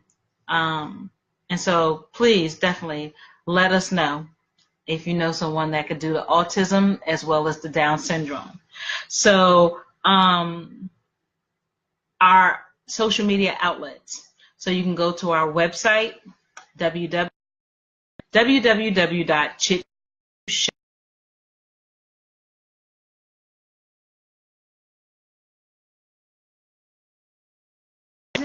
Okay, good.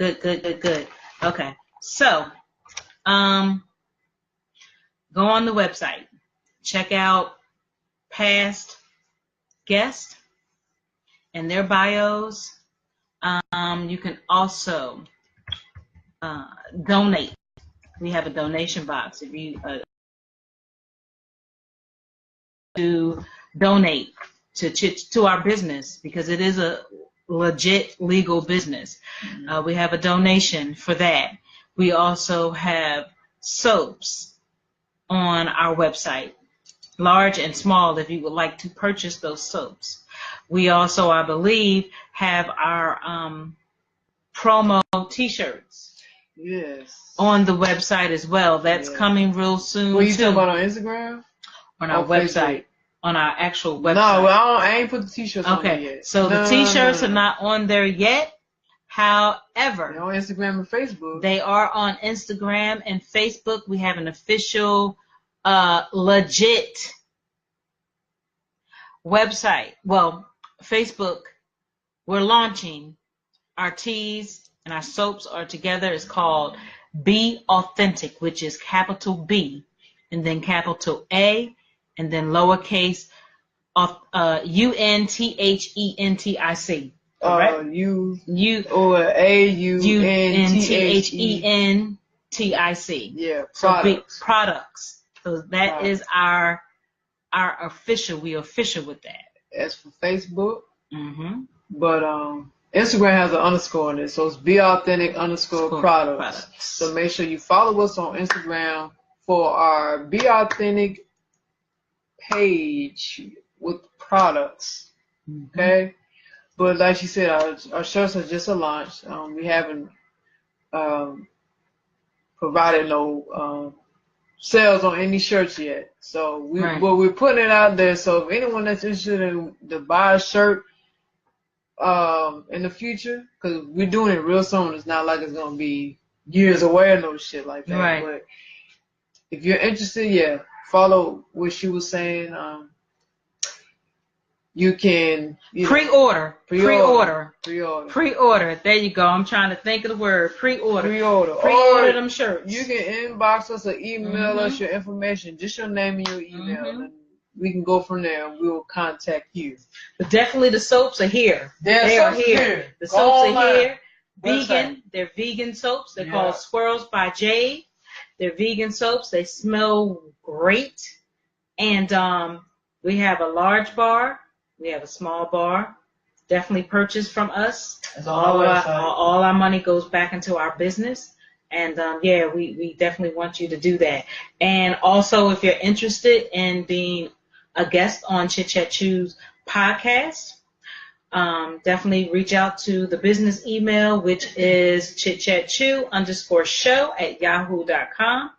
We definitely support our independent businesses, including Black-owned businesses. So you can be a solo entrepreneur, a mommy entrepreneur, a liaison, activist, advocate, you name it, from the independent to the large corporations. You can definitely hit us up if you're interested in being on the show. If you we also have 2 sponsor packages that's going to be for now that's going to be reposted back out there. If you would like to be a sponsor for Chit Chat Chew, we have a sponsor package. We can send that to you personally. We can talk to you off of social media, as well as we're going to put those 2 packages up there. Absolutely. So to follow us on social media, because we're everywhere. Facebook, Chit Chat Chew Show, LLC. Make sure you follow us on Facebook. You're on it right now. If you're listening, make sure you hit that follow button, okay? Share our page too. Support us. We thank you. Go follow us on Instagram at Chit Chat Chew Show. We also have a Twitter, which is at chit_chat_chew. Again, at chit_chat_chew. Make sure you follow us on Twitter. We tweet our stuff. We appreciate it. We also have a SoundCloud at Chit Chat Chew Show. It has our latest, recent, current shows on there. Everything is updated so you can catch everything if you missed it. If you missed any of our shows, make sure you follow us on SoundCloud. We do have a YouTube. So it's Chit Chat Chew Show. Make sure you subscribe to our channel. Comment our channel. Make sure you like it. Thumbs up. And make sure you hit the bell for notifications. We thank you so much. And we do have a Vimeo, which is at Chit Chat Chew Show. Make sure you follow us on Vimeo. And that is it. Oh, you want me to go ahead and mention Be Authentic again? Yes. To reiterate? Yes, to reiterate our newly launched business brand. Our brand. Yeah. Be Authentic. We have been waiting patiently for this. Yeah. So please don't try to steal anything. We're going to get you. I don't have a problem going to court for you. No, Punty, I sure don't. Yep. Because this is our brand and this is serious. This is not a hobby. We put a lot of work and brain power and time and energy into this. And we're not going to allow nobody to destroy what we built. Fuck you. We're going to destroy your ass. And don't be trying to steal other people's stuff too, because I'm sure they probably work just as hard as we did. Yeah, stop it. You're not original. If you steal, you're not original. And that karma is a beast, honey. And I'm here to tell you, she will get you, because that karma is a she. It's not a he. It's a she. You know how we females can act. We can be a force to be reckoned with. So please, be original. Like Uno said, if you want to do something, do it. Be original and stop trying to steal other people's stuff and stop trying to add chit in a chat into your shit. Be original. Get that cup of tea out of my face. You see my face on the Yes, I did. Oh, to speak on that, she just said so. Yeah. Stop trying to incorporate Chit Chat Chew in y'all shit. Yes, we see it. Oh my God. I'm like, for real? Ass motherfucker. You had chit chat? Like, we see it all on our social media and everywhere. We like, for real though, yo? Even just like, even take a little ideas we do. Right.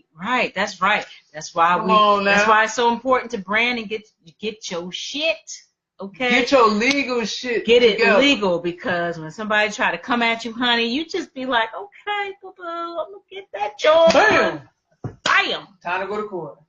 Sue your ass. Yes. Play with us if you want to. Yes, it gets me excited. So people act like they fucking supporters, but y'all down dick riding that shit though. And let me reiterate, as I did in one of my Facebook, you know I'm tired because I'm getting silly, but I'm dead ass serious. I'm tired too, that's why I'm so silly right now. As I stated in a Facebook comment, Chit Chat Chew will not support you if you do not support us. Please stop asking for people to support you, and we do. And then when we ask for a little support and share, make it go viral, then you get amnesia and act like you can't do nothing. Oh, you don't act like you don't see it. You see shit there. No, we don't have a problem. Just share it. 1 second. That's it. We don't mind, but nah, no more. We are with like-minded people. We're cutting that. That's chopped. People. Right. That's chopped. All that. Come support it and stop. You know what? As a matter of fact, stop putting stuff on our timeline without permission. Especially if you're trying to run some type of business or something. Just be polite and just ask. Yeah, just ask. Especially on my personal page, like stop. I'm blocking a lot of people and unfriending, so it really don't make no difference to me. But I'm saying if you want that respect, you got to give it back. You're right. And the biggest thing is, like, y'all know I'm big on respect, communication. Like, yo, we don't have a problem again with sharing or supporting, but we want it back. It needs to be reciprocated both ways. Reciprocated. It needs to go both ways. It's two-sided, not one-sided. Right. You can't be like, I don't want to share your stuff, but then you want someone to share your stuff. It doesn't work like that. That's selfish. Yeah, that's selfish. Cut that shit out. I know people share stuff on my page all the time. You know, I have no problem supporting, you know. But at some point, I'm gonna start telling y'all. You should support what I'm doing. Can you share this, please? Yeah. How would y'all feel about that if I said that? You know, people and their excuses. I don't know. Ugh. And I'm gonna be like, you know what? Fuck it. I'm taking it right off my damn page. I don't fuck with you like that anyway, so it doesn't matter to me. Who cares? Bye. We are so silly right now. Have fun with your life. Right. But to all the cool people, cool, awesome sauce people, we appreciate those that followed us from day one. We appreciate those that just followed us in general. We appreciate those that supported us and shared as we supported and shared your stuff as well. Yeah, we appreciate it so much. We appreciate it. Thank you so much. I truly, truly hope that you enjoy the rest of your week. Always remember, like I say or like we say, love yourselves. Self-care is beyond necessary. We were just talking about this. Appreciate it, Candice. Oh, Shiro. Candice, the credit. Shiro. Appreciate you. Thank you, girl. Thank you. Because, girl, you know, I do share your stuff because you share our stuff, and that's what it's about. I mean, that's where it starts. The support. I understand that, you know, we want to be financially blessed. Definitely. But it's nice to know that people can share your stuff and show you some type of support. Right. You know what I'm saying? So we definitely appreciate her and appreciate you guys and look forward to, you know, coming in contact with some like-minded, supportive people. Maybe, you know, hopefully, you know, if it's blessed within the stars that we can collaborate with some people, I'm open to that, but I'm not doing the bullshit. I just got to be honest. Now, I've been real good with trying to keep my mouth clean, but we about to go off, and I'm just going to always be who I be. You bullshit me, you're going to get got. Now, I don't mean that in no violent way, but I'm just saying, I would just block you off of Facebook. I'm not going to argue with you. There's not going to be no, well, why Jade or why Aisha or whatever the case may be. I'm just going to block you. Or you're not going to come out and be like, you did this, you did that. I ain't trying to find. And for those that be like, let me find you where you, nah, stop it. Grow up. Be mature. I'm just saying. Just stop. Who cares? We can go verbal back and forth. That's your freedom of speech.